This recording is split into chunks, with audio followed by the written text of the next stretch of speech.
Ladies and gentlemen, pay attention. This is your boy, the coach from the WWE. I would like to welcome you to the very first wrestling podcast in the world to take you on a weekly deep dive into classic matches along with legends of the squared circle. Enjoy the discussion. Enjoy the back and forth. There's so much to get into. Ladies and gentlemen, this is The Payoff.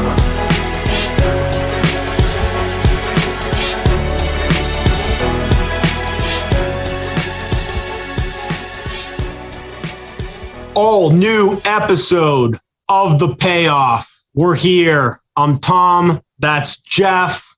We're both manscaped and clean and ready to go. All new episode, Jeff.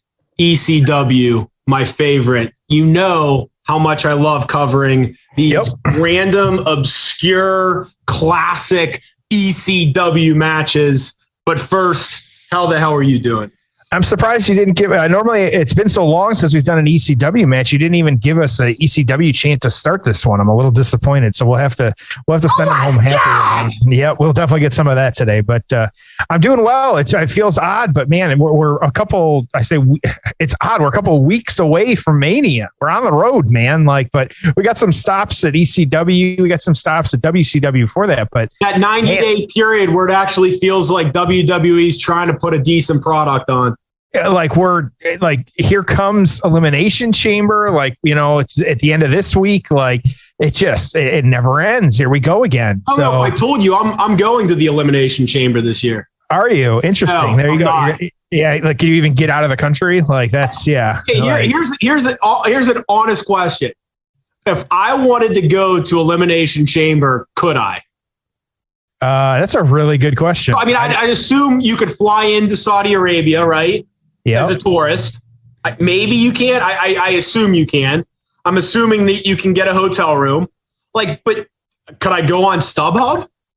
And I don't even I don't know if there is any vax status there, or kind of what's that like?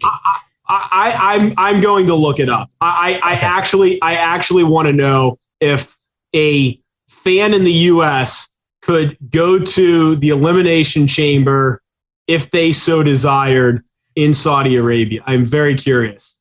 I think Jeff, you could not buy Elimination Chamber tickets on StubHub. I was going to say, we're more likely to probably get an ECW ticket nowadays than we are that ticket. So, okay. Yeah. I had to look. I don't know. For all I know, it'd be like, it's $100. That's one of those great questions, though, where you're sitting around, it's like a shower thought. You're like, could I do this? Could I get up and go? Nope, apparently not. So, crazy. But yeah, I'm excited. I'm excited to cover this one. This is again. Why are we covering this match? Yeah, this is one of those random, like you said, oddly high rated matches that it's just one of those ECW matches that we had to cover. And so we've talked about it on the show before. We have our long, 300 match list of matches we want to eventually cover. And I was looking at the timeline. I was like, you know what? We're on kind of when this one aired and the anniversary, if you will, almost of it being taped and then, shown on TV. And so screw it. Let's throw it on here. Let's cover some ECW because it's been a while. Our fans love it. We always get a few extra likes when we do ECW. And so, granted, we got a long road to WrestleMania and some WrestleManias to talk about, but we will keep covering ECW. So that's why I want this one. And you are the ECW super fan out of the two of us. So I know why you want to cover this one. So yeah. All right. Well, let's get into the build. Oh, it's time for the build. We're going way back in our time machine to 1995. This event, Double Tables 1995, took place on February the 4th. They aired it over 3 consecutive weeks, the 7th, the 14th, and the 21st. As some of you diehards may remember, every Saturday night, I guess into Sunday morning, at least where I lived, we got ECW Weekly TV.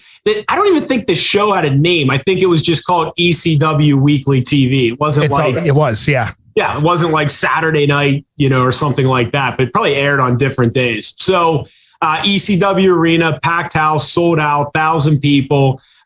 Show opens up with Jason the Terrible and the Pitbulls defeating Hack Myers and the Young Dragons. in 11 minutes. Tommy Dreamer defeating Stevie Richards in 7 minutes. Mikey Whipwreck defeating Paul Loria in 9 minutes. Have we covered any Paul Loria matches yet on the payoff? Unfortunately, we have not. Maybe we're just going to have to see what happens on that one. Not a real well-known superstar. But I have a feeling you're going to look him up and tell us if there's any Paul Loria information that we can find. I am already on it, buddy. Ian Rotten defeating Axel Rotten, 6 minutes. Chris Benoit defeating Al Snow in 14 minutes. Now, this is a fun one. Shane Douglas retaining his ECW World Heavyweight Championship in 9 minutes against Tully Blanchard.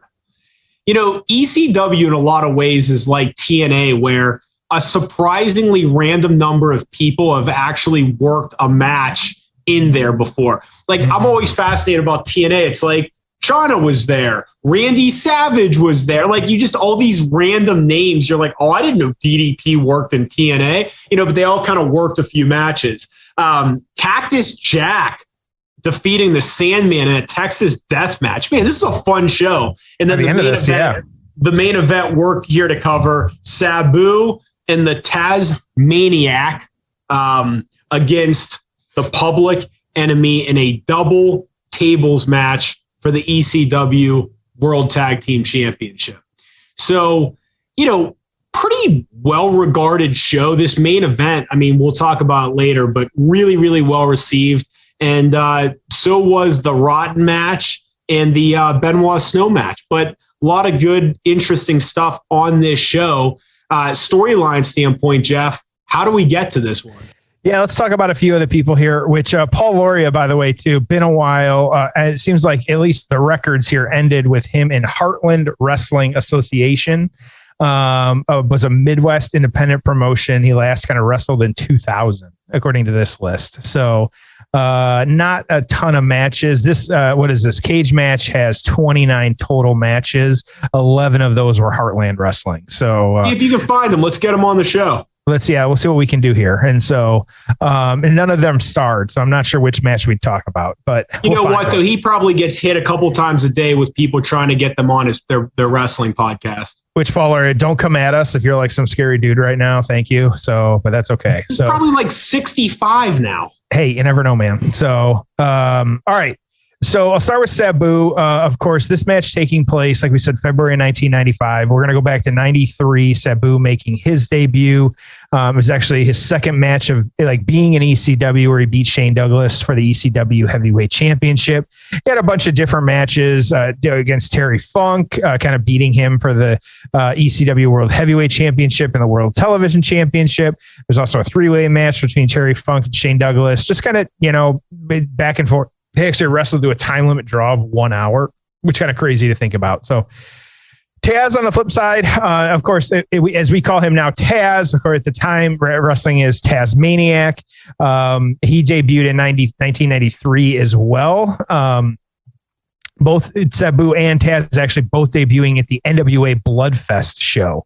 And so, which took place, same venue as ECW, of course, does with everything else. But before we had some of the craziness that happened. And so he actually had a tag team for a little bit with, a couple different people. He teamed with Kevin Sullivan as well, too. They won the tag team championships. And so really just a lot of, like, he was kind of, I don't want to say mid-card, but he really just kind of floated around, different tag teams, different partners. So he did win the TV championship. It was actually for one night in March of 1994. And so he just kind of had that. So, and then Public Enemy making their debut in 1993 as well, too, was at Ultra Clash. And so a big part of obviously we know their gimmick is like kind of the hip hop, as it said here, their gimmick of white guys who embraced and love the growing hip hop culture of America. And so, it just kind of, they're funny with that. So they actually feuded, and kind of their kind of popularity had Heyman bring in, you had New Jack, things like that. And so, just kind of all really just different kind of things, same thing, but they were, you had Public Enemy and the Gangstas, which, New Jack and Mustafa, like kind of going at it and things like that. And so it was at the time it was billed as, and for those of us that are old enough to remember, like East Coast and West Coast rappers, this was like East Coast and West Coast wrestling. And so, and it had it like the more hard hitting West Coast. And then the more, as it says in here, the feel good style of the East Coast, which sure. Okay. But it's also like, that's, and I'm sure Tommy, you can second this. Like, this is like classic ECW, like Gangstas, Public Enemy, kind of having these matches and things like this. This is what you kind of think about. So, but of course, how do we get to this match? You had Sabu and Tazz. No, Jeff, you're wrong. When I think of ECW, I think of the Big Show and Christian. Oh, do you? Okay, sorry. I know. Hey, you know what? We all have different memories. I think of John Cena. It's just, it's how it goes sometimes. And so you had Sabu and Tazz, though, had been chasing the tag titles, who Public Enemy had actually. And so it was actually a few weeks prior to this, they had actually kind of gotten at Sabu and put him through a table. And so it goes back. Like, there wasn't, again, ECW wasn't telling these long weekly television stories like we might have at some places, but yeah, just kind of getting this one with the double tables match. At the time, this is the first ever double tables match. And so what that means, though, is the stipulation was the first wrestler to put their opponent through two tables wins.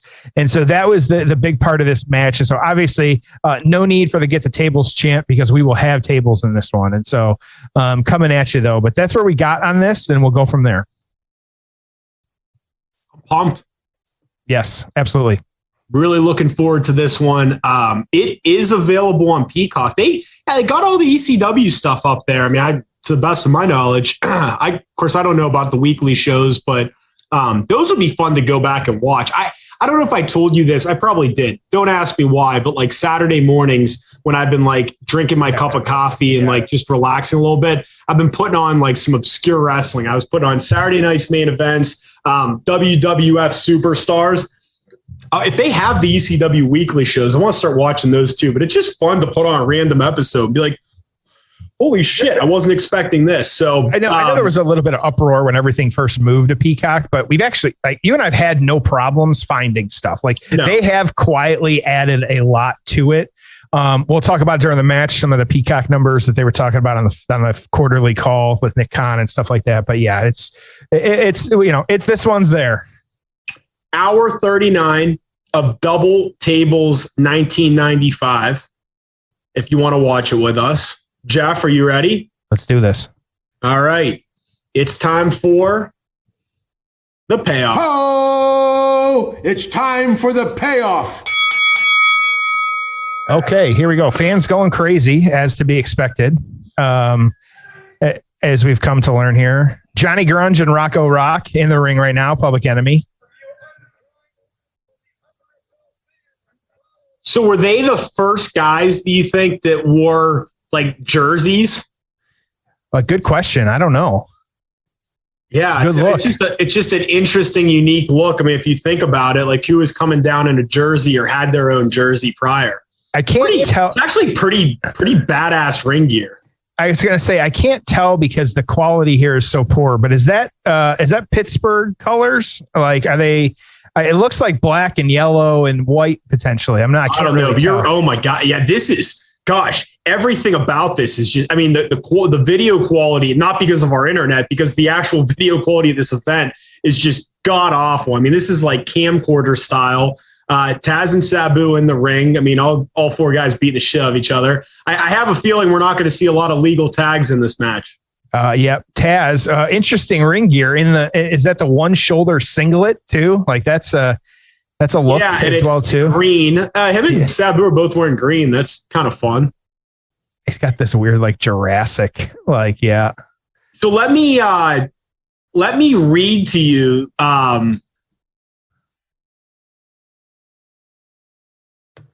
Something really fun that Meltzer talked about in the newsletter. Okay. For this match? Well, no, not for this match, but for like this era. So okay, he was talking about this show, but this is really fun. So remember, we're talking February of 95 were 2 years away from their first pay-per-view. So, I mean, this is like old school ECW. Okay. And so what Meltzer said was the most talked about smaller promotion in the world is without a doubt the Philadelphia-based Extreme Championship Wrestling. The ironies are many. Jesus, what a splash by Sabu. That was awesome. Oh, yeah, hit him hard. Well, we are not in the ring, too. So that was a dive outside. Had won a Public Enemy on the chair, and then Sabu dived at him. You got Tazz fighting up in the up in the crowd in the stands as well, too. I say stands are just up. So he said ECW is a group that has never drawn more than 1,000 to any show, yet it's one of the 2 American promotions being invited to the multi-promotion Tokyo Dome. Finished 3rd for best promotion and 1 best television show in observer balloting. So in 94, I mean, they were already saying, hey, this is the best stuff on television, which considering how shitty WCW and WWF were then, not, I guess, surprising. He wrote a bunch more, but I just hit some of the highlights. Irony doesn't end there. Bischoff took a shot this past weekend saying they're running the Baltimore Arena, not a bingo hall. Two of the 4 most exciting performers in the U.S. are regulars, saying that about Sabu and Benoit. Hard to argue that, I guess.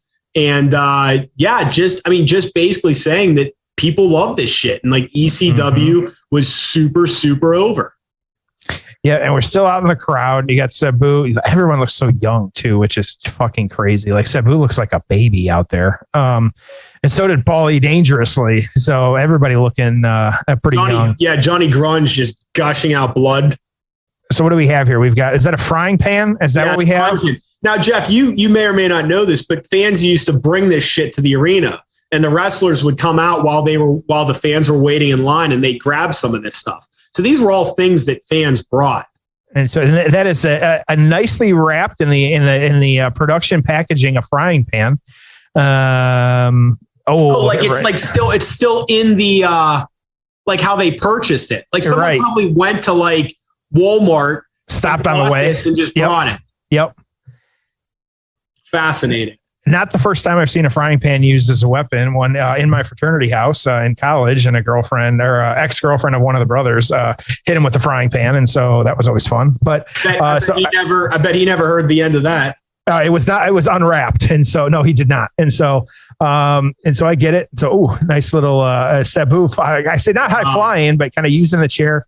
And there's an interesting too, kind of sitting down on the chair to kind of crush him, and so.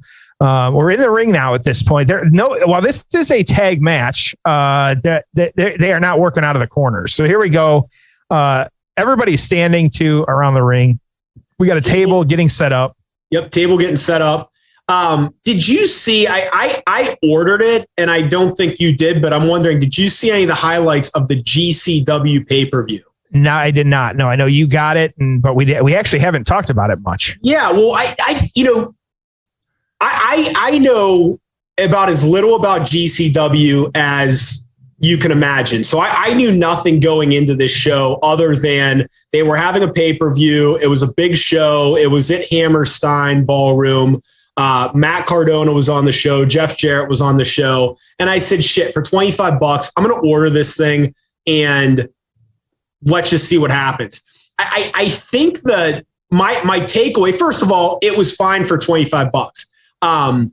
It wasn't like incredible. It wasn't bad. It was perfectly fine. Sabu has set a chair on top of the top rope and just did a leg drop through it. Insane. And the table didn't break. Yep. It was so here, I'm going to try to summarize this from a production standpoint. I thought it looked the same as ECW in 2001. Okay. And I'm not saying it's a bad thing, but it wasn't produced that great. It was like, it literally looked like you were watching ECW from 2001. It was kind of disorganized. The lighting was kind of off. The audio wasn't that great. It was just an observation. I'm not saying it was bad. It was gritty. It was fine. But I'll be honest with you, and I'm not hating on it, but I didn't think it was as good as most ECW shows were. I think that if you put on a random ECW pay-per-view from 97 to 2001 when they ran pay-per-views, if you just picked one out of a hat and played it, I think it would have been better than this GCW show. It was probably along the lines because there was a while back that I ordered. It was at the time, the What Culture Pro Wrestling show. And it's kind of the same thing. It was like kind of not a great production, but a good production, but it was weird. So one of the things I'll ask you is like, I just would have thought that in 2022, I'd see something that was better. Like it would just be better. It would be more entertaining. The wrestling would be better. And I'm like, nope, it's basically like an ECW show from 2000, but I don't think it's as good. I honestly think that, that show couldn't touch Heatwave 97. I don't think it could touch Barely Legal. I mean, most of the ECW pay-per-views were better. And you may have to pull up the card, or you may just know off kind of hand, because I know one of the shows I got, like they had a lot of big names on that What Culture show. This was like Drew Galloway. There was Bully Ray, Ricochet, Cody Rhodes. I remember like some of the main event on this one, but like, were there names that you recognized on the show? And this was a premium live event you're referring to? For What Culture Wrestling. Yeah. And I was curious if this show that you just watched had people that you knew. The GCW one? Yes. Well, I had heard some of the names. But Matt Cardona, X-Pac made a surprise appearance. That's right. Yep. Jeff Jarrett was on it. Mox wrestled on it. Okay. I'll tell you who I loved was, and I had never seen him before, was Effie, the one that wrestled against Jeff Jarrett. Yeah, that was really good. Yeah. What an awesome entrance. And I loved it, man. I thought he was great. That was like kind of the big star, I thought, of the show, the big takeaway. Yeah. Cool. All right. So we got carnage in the ring now. We got broken tables. Two tables been broken. Three tables been broken so far. There's another table. Do you have to get a pinfall to win? I don't believe so. I think it's just through the two tables. And so there's already been at least three tables that have been broken. Let me double check here what I had in my notes here. And I may have it wrong. Yeah. The first wrestler to put their opponent through two tables. So I'm not sure if it's the same guy. I'm guessing the same guy has to go through it like twice. Yep. Yeah. So you got Sabu up on the table at this point. Tazz was kind of laid out from previous. Yep. My guess is the next guy to go through a table will be or put someone through a table will be the winner here. And so we had some non-tables, unworked tables, if you will, tables that did not break. Oof. Oh, man. That broke. Is that the end there? I think that's the first time Sabu went through. So we have Tazz that's gone through one, and we have Sabu that's gone through one, and we've got two tables, just utter carnage in the ring. And they're obviously trying to move tables out at this point. Yep. Oh, we got Paulie getting attacked on the outside.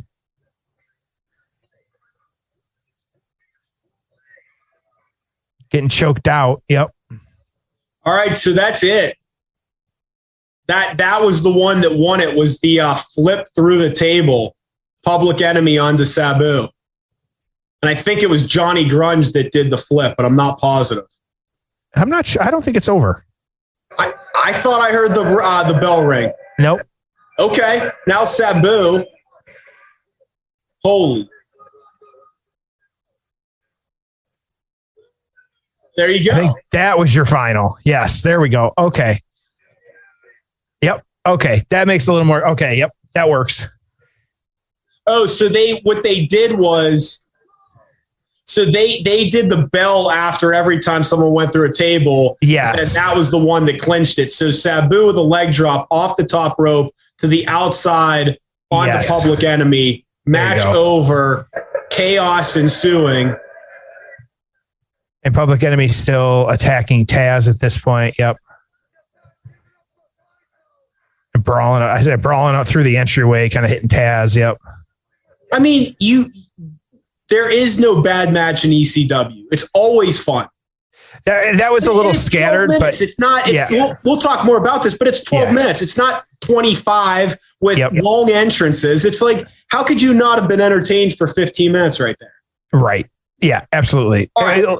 All right, let's get into it. Yeah, let's get to the aftermath. Oh, it's time for the aftermath. All right, initial thoughts. I like even we were a little confused because we couldn't hear the commentary, but I think that like in regards of what the match was, they're still kind of putting tables in the ring now. There's still kind of shit happening, but like the match itself was nonstop. And it didn't feel like a spot fest. It felt like they just kind of kept putting people through tables and it kind of kept happening and stuff like that. And so even we were a little confused in the end there. I don't think it was definitely not a bad match. It was just like, because of how we were watching and things like that. And so it's hard to follow that way, but that's I was sports entertained. Yeah. And that's the charm of it because it looks legitimate. It's not, you're right. It's not a spot fest. So it just looks like gritty, like if you were actually in a fight, but we're using tables and chairs. All right. So Sabu now, they're still going at it. That's 911 holding down Johnny Benoit too. Yep. Who the hell is that just came in? I don't know who this is, but he is about. Oh, it's Benoit. I don't even know. Yeah, that is Benoit. I don't even know how to describe what just happened. Benoit grabs Sabu. There's a power bomb. Yeah. Power bomb off the top rope onto Rocco Rock. And then the tape goes out. And that's okay. And that is the end of Double Tables 1995. Okay. He went off the air and went after the spot. That's okay. Absolutely ridiculous and awesome. Oh, okay. Yeah. All right. What happened here? So Sabu, of course, it would have been April 1995. I ended up actually showing an event. It was the main event, a three-way dance for the World Tag Team title. He had actually been working both between New Japan and ECW. And so Paul Heyman actually fired him at that show. And so like, in one of the kind of documentaries and notes I was reading here from Sabu himself said that he had a career, I had a career wrestling in Japan and now only wrestled every once in a while for ECW. So he chose Japan over ECW, which is why he left and got fired and all that stuff. And so oddly enough, though, he made his final New Japan appearance on December 1st, 1995. And then he made his WCW debut a few months prior to that. It was September 11th, 1995 on an episode of Monday Nitro against Alex Wright. And so always liked Sabu, great character, great, individual and stuff like that, kind of what he did in the ring. And so maybe kind of, not as big of a deal as he could have been because of like some of this, he didn't stay at Japan long, but still really notable and things like that. So, Tazz, we all know, doing commentary for AEW right now, extremely popular, kind of factions, doing all kinds of things. But at the time, he was actually put out for most of 1995 with an injury. It was actually a spike pile driver that was not done properly. And so he just didn't have time to protect himself. As he said on this one, he said, I landed right on my forehead and just jacked my whole neck back. And that was it. And so, and part of Tommy Dreamer was quoted on this one and said, Tommy Dreamer said, the hospital staff couldn't believe he walked into the hospital where he sought help. It's the wrestlers for you. It's just kind of crazy. So doing that. And then Public Enemy, they actually got a WWE tryout. It was a dark match actually in November of 1995 against, at the time, who were the champs, the Smoking Guns. And so they actually did get a contract offer, but instead went to WCW. And so they spent a little bit of time there as well too, same gimmick and all that stuff. And so they carry their tables to the ring. That was part of it as well too. So there's actually, it was a 3 years. They only won the tag team championship with a victory over Harlem Heat in September of 1996. And their reign only lasted 8 days. So, just kind of crazy. So, PWI this year, Sabu 1995, number 5, Tazz 53, Johnny Grunge 94, and Rocco Rock 90. And so then this one won the tag titles in a match where both team members had to be put through tables before the match could end. Another wild match, mainly with brawling and chair shots, although Sabu opened with a tope. At one point, Johnny Grunge was on a table and Sabu put a chair on the top rope and came off, but Grunge moved and Sabu went through the table. The ECW arena main event. That's talking about that. So 4.25 stars on this one. And so this was Tom, you did far more tape trading than me, but this one said the main event of this show was requested a lot on the tape trading circuit in the 1990s, and it acquired a somewhat mythical quality. Viewing it today, though, the match is simply average, and there have been better tables matches done by major promotions.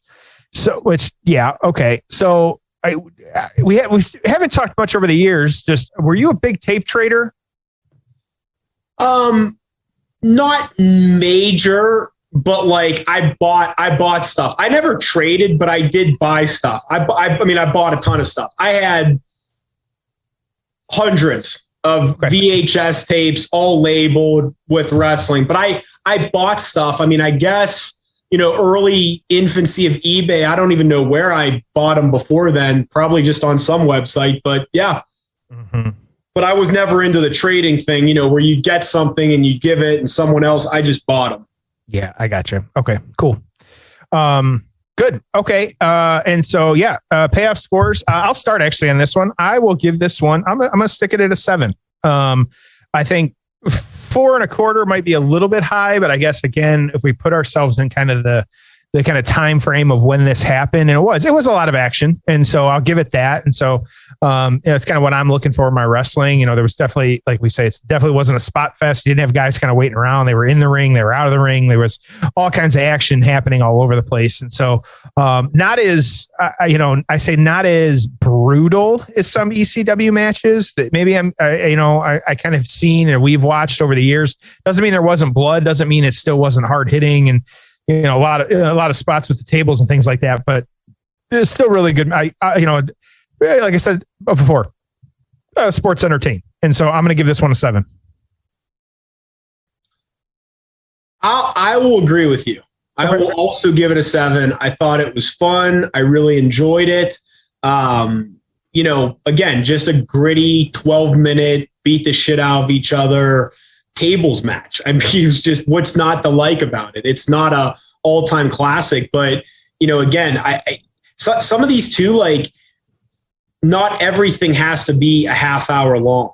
Mm-hmm. And I'll tell you, that's probably a little bit of a gripe. And again, AEW is doing so many things really well, but sometimes it's nice when I don't have to give up an hour of my time to watch a match. Mm-hmm. And, from start to finish, what was this thing? 13, 14 minutes, something like that. It was fun. It was great. So, I'd rather watch 4 matches like that in an hour than watch, one 45-minute match of Roman Reigns because his entrance was 12 minutes long. And I just kind of, it's like, I don't have a huge attention span. Most of us don't these days. So mm-hmm. I appreciate that. And that's part of why I think sometimes I like some of these shorter, grittier, matches because I keep my interest, and not that there's not a time and a place for a 28-minute Bret Hart match, but, give me 2 of those matches instead. Right. Yeah, absolutely. Good stuff. Okay. That's it. Yeah. One thing we forgot, we're on the road to WrestleMania. And so it does not mean it has to be a rough road. It also does not have to be a rough road in your man garden when you're manscaping. So don't forget, as always, that payoff 20, it's 20% off, free shipping. Use that code, use it in the store. I feel like there's a new product every 3 months. Like there's constantly new stuff or a new bundle or something. Like, check out our ads and things like that. We put up on social media as well too. But that code payoff 20, it's good for anything in the store. It's absolutely worth it. Order right now. It's Valentine's Day. We haven't even talked about today. Today is Valentine's Day. And so, you know what? If you didn't get anything for your girlfriend, didn't get anything for your boyfriend, whatever it is, products work, get it for next time. Maybe you got a date night. You weren't able to go out tonight. You got date night coming up. Order something from Manscaped with that code payoff 20 at manscaped.com for 20% off and free shipping. All right.